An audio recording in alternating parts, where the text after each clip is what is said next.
Good morning and welcome to the fresh episode of my live comments. Wherever we go, in whichever business we are, wherever we work, in whichever country we are, barring 3 or 4 countries, we are face to face with an issue. And that issue is, in fact, the cancer of society. It is corruption. Corruption unlimited. In some countries, it's difficult even to breathe without the stink of corruption. In some countries, it's highly disciplined, but it's there. In some countries, it is at that level where it does not affect the common man's life, but prevails in the top echelons of political and business life, like in Canada, like in Germany, where common man's life is not affected, Denmark, Norway, all the Nordic countries. So this societal ill, how does it come about? Why is it that some countries it's there and some countries it's not there? As a matter of fact, it's everywhere. It's a difference of degree and difference of kind. Kind, as I told you just now, it can be at the top echelons of the business and the political life and does not impact you and me, the common citizen. But in other countries, it impacts each and every citizen. Third world countries, Asian countries, is a way of life, is a way of living. Now, like any insidious disease, and it's a disease of society, this disease also presents multiple myths. And these myths are, in fact, created by the paid intelligentsia, so-called intelligentsia within quotes, and the media. So the real source of the corruption cannot be attacked. And since the real source of corruption cannot be attacked, it cannot be cured. So first thing is to identify the myths and then go somewhere else. So today we'll talk about the myths that surround corruption. The first myth is structuralism. The researchers always say, the social scientists, the henchmen of the politicians, that the societal structure harbors the seeds of corruption. And in this, they have said that they have generated a lot of data with different countries between high and low level of corruption. The global index is always created. And one fact does emerge, that the countries which are relatively smaller in size and that have not had a history of exploitation by the colonial powers are relatively clean. Similarly, the countries that are homogeneous ethnically, which are not multicultural, multi-ethnicity, are more clean. The first example, as we said, is the Nordic countries, Norway, Denmark, Sweden, Finland, Iceland. They never were slaves. So there is no corruption over there. Japan is one country which is extremely, extremely homogeneous as far as the ethnicity is concerned, and it's not corrupt. On the other side, look at the countries from where we come, India and Pakistan, where corruption has seeped into our body structure. Is it a myth or is it a fact that we have to decide? It is a myth. Countries which have been extremely exploited can also be corruption free. And there are examples of that. Very small countries. Togo is one of the most exploited countries.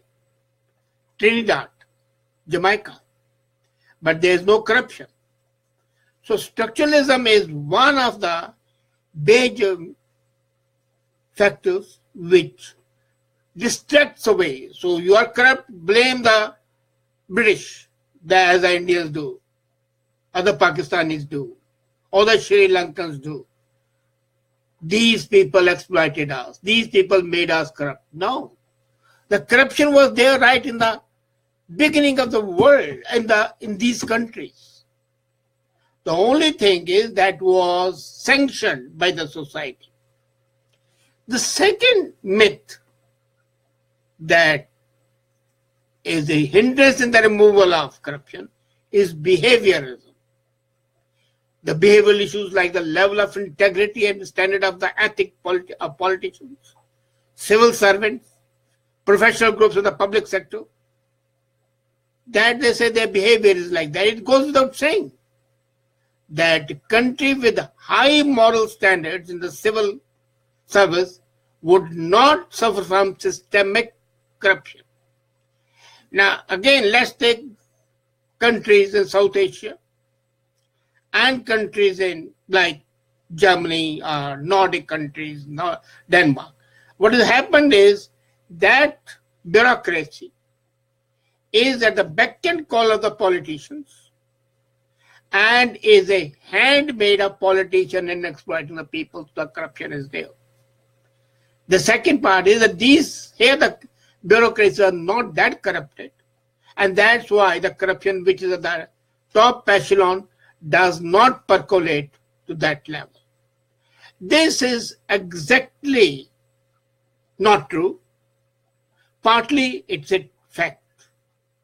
If there is a moral integrity, if there are ethics, you would be definitely more honest. And it's a lack of accountability, moral accountability. I'm not talking about the fiduciary aspect at present. A certain higher ethical standard among the politicians, judges, and civil servants is in reality is not an explanation why the corruption is out there, but it's a hindrance to the corruption. So let's differentiate.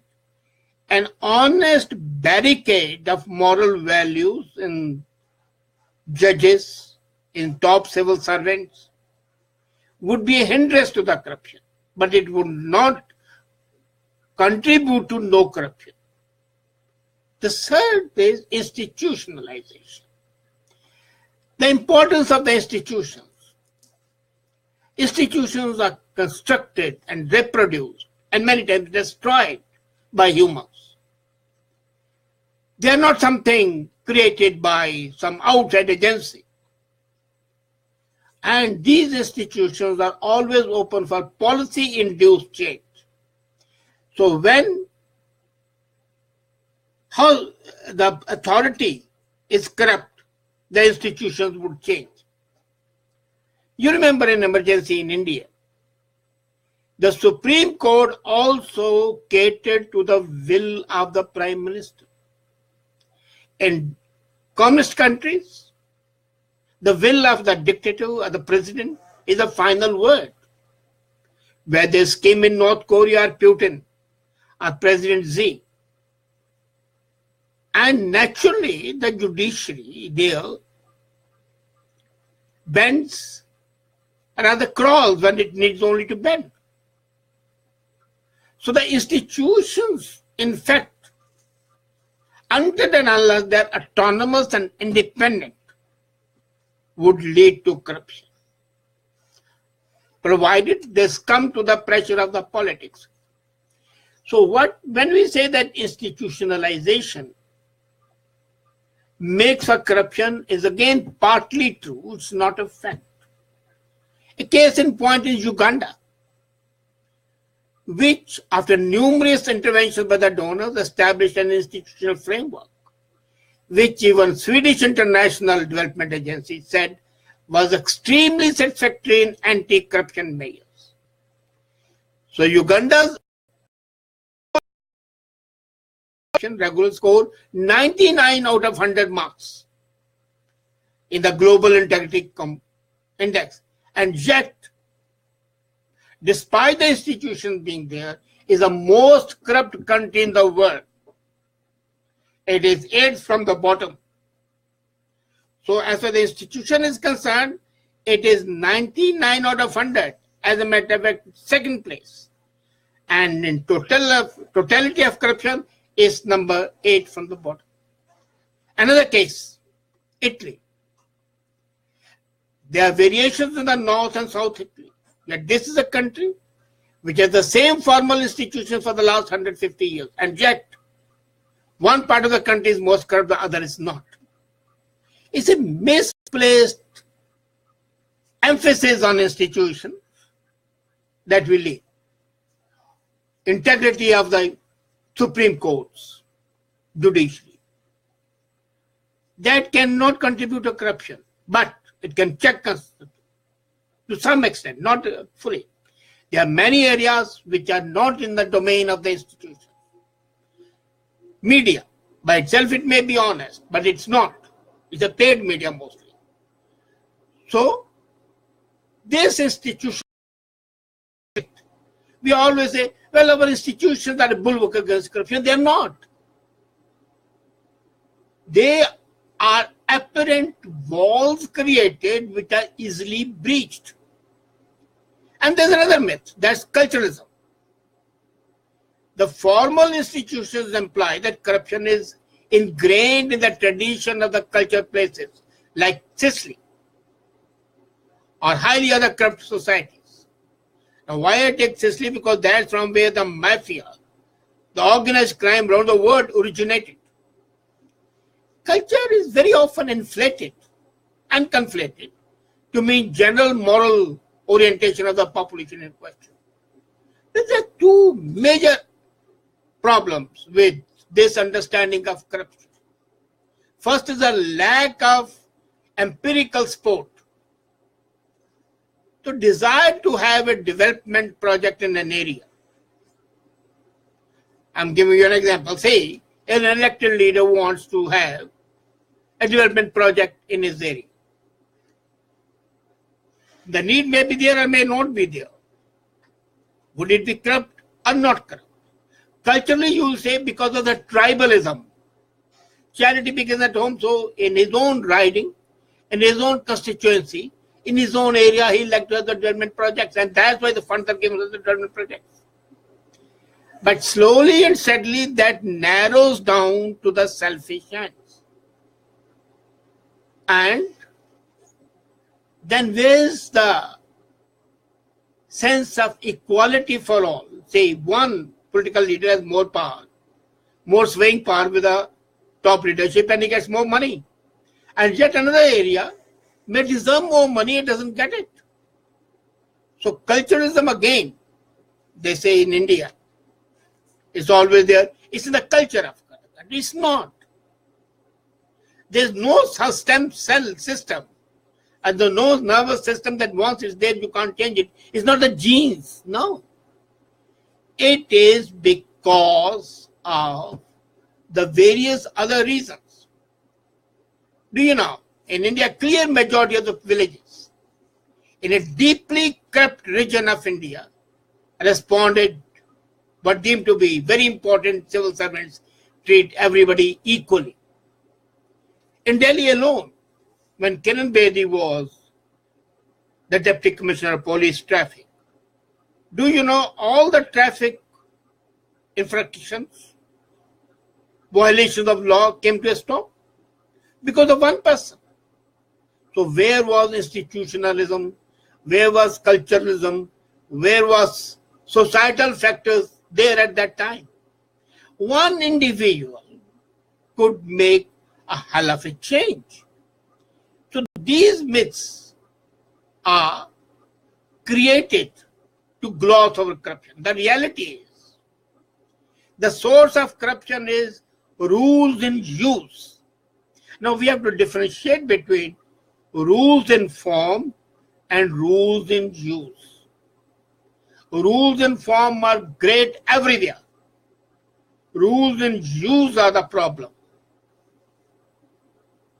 Between the culture and the formal institutions, there is another informal institution called Standard Operating Procedure, SOP. And this SOP is responsible for corruption. In India, they have a typical word for it is called chalta hai. Everything goes. So everything goes means you want admission of your child, pay capitation fee. You want an electricity connection, pay for that. You want a telephone connection at that time, not now. Now the cell phones are available in plenty. But for every service you want, you pay. Because chalta hai looks at that. This is normal. So SOP is considered to be something normal. And the real cause of corruption is neither the culture of a country, nor the institutions, nor the people, but this difference between the rules in form and rules in use.